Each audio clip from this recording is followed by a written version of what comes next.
Picture this. A kid saves up allowance for a Pokemon Elite Trainer box. The MSRP on that's about $55. And the shelf at the store?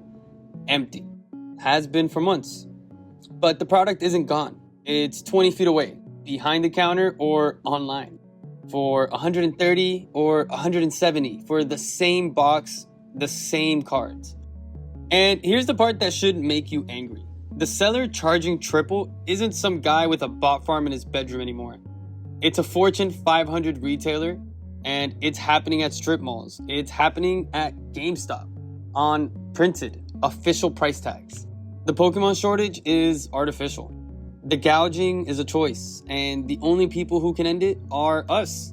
Let me show you the receipts. So first, understand what this shortage actually is, because it's not a supply problem. Last year, the Pokemon company printed roughly 10 billion cards. 10 billion. More than one card for every human being alive in a single year. Their printers have been running at a maximum capacity since early 2025, and they're building a new factory to nearly double their output. So why is every shelf empty? Because between the printer and your hand stands an extraction company. Bots that clear out online stores in seconds. Buying crews that empty shelves the morning of release. Bulk buyers who treat a kid's card game like a commodities market. The product exists. It's just being intercepted and relisted at a markup before real collectors ever see it. That's scalping in one sentence. Adding zero value and charging you for the privilege. They don't make the cards. They don't grade them, sleeve them, or ship them faster. They just stand in the doorway and charge admission. And for years, the community's response has been to grumble. And then pay it anyways, which taught everyone watching one lesson. This works. Because here's the escalation nobody wanted. The retailers watched the scalpers win, and then they decided to become them. Let's read GameStop's receipts. By late 2025, they were reportedly charging $7 for single packs that normally cost $5 everywhere else. A 36-pack booster box, which MSRPs at about $143, it's on their shelf for $239.99. Then came the 30th anniversary sets, and they stopped pretending altogether. Leaked price tags, surfaced by Pokey TCGA alerts and Cerebee's Joe Merrick, reportedly show the Ultra Premium Collection priced at $600. The MSRP on that should be at around $180. So that's not a markup. That's a 300% scalp with a corporate logo on it. Elite Trainer boxes reportedly tagged at $130 to $170 against a $55 MSRP.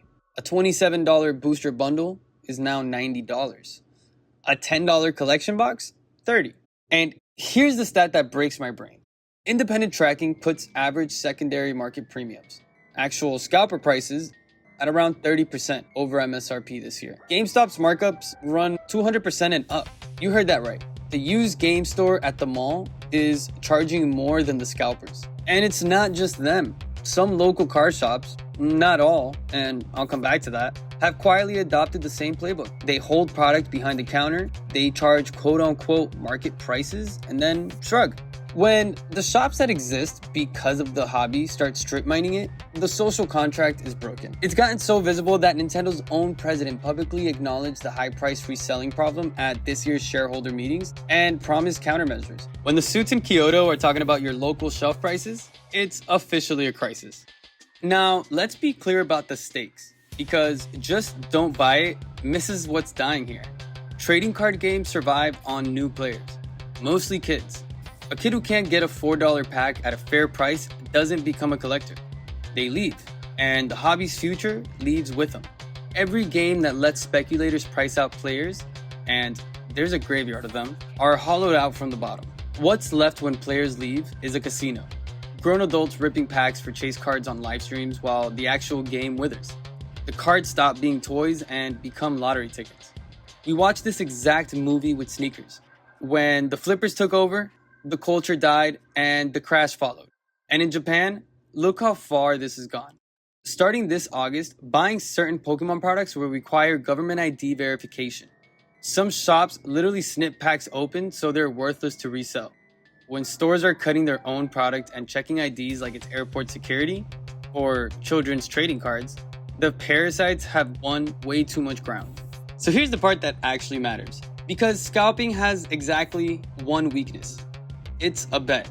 A scalper's money is trapped in inventory until someone pays the markup. No buyer, no profit. Just boxes and bills. And we've already seen the proof. When the hyped 151 set got mass scalped, collectors did something radical. They waited. Within days, scalpers were slashing prices to dump stock. The whole scheme collapsed the moment customers stopped cooperating. So, the playbook. Rule 1. Never pay over MSRP for sealed product. Ever. Not from a reseller, not from GameStop, not from your local game store. Every over MSRP purchase is a vote for more of this. Rule 2. Know where MSRP lives. The official Pokemon Center site, Target restocks, Walmart's Pokemon Week events. The Pokemon Company is even doing made-to-order sales on some products now. The literal antidote to scarcity. Patience plus alerts beats panic buying every single time. Rule 3. Buy singles. If you want a specific card, buy that card from the secondary market instead of gambling on sealed boxes. It's almost always cheaper. And it starves the sealed product casino. Rule 4. Support the good shops. Plenty of local stores sell at MSRP. They run leagues and teach kids to play. Find yours and give them every dollar. Fair shops thriving while gougers sit on dead inventory is how this ends. And Rule 5. Make gouging expensive. Leave the review. Post the price tag. The GameStop story only exists because collectors photograph the receipts. Sunlight works. 10 billion cards were printed last year. There is no shortage. There's an extraction industry standing between the printer and your kid. And now some of the biggest names in retail are part of it. They can print price tags all day long, but every single one of those tags needs one thing to work: your money. Walk past it and the whole thing folds. The shelves won't fill up when the companies fix it. They'll fill up when we stop paying. Subscribe if you want more stories about the money behind the culture, and drop your worst gouging sightings in the comments.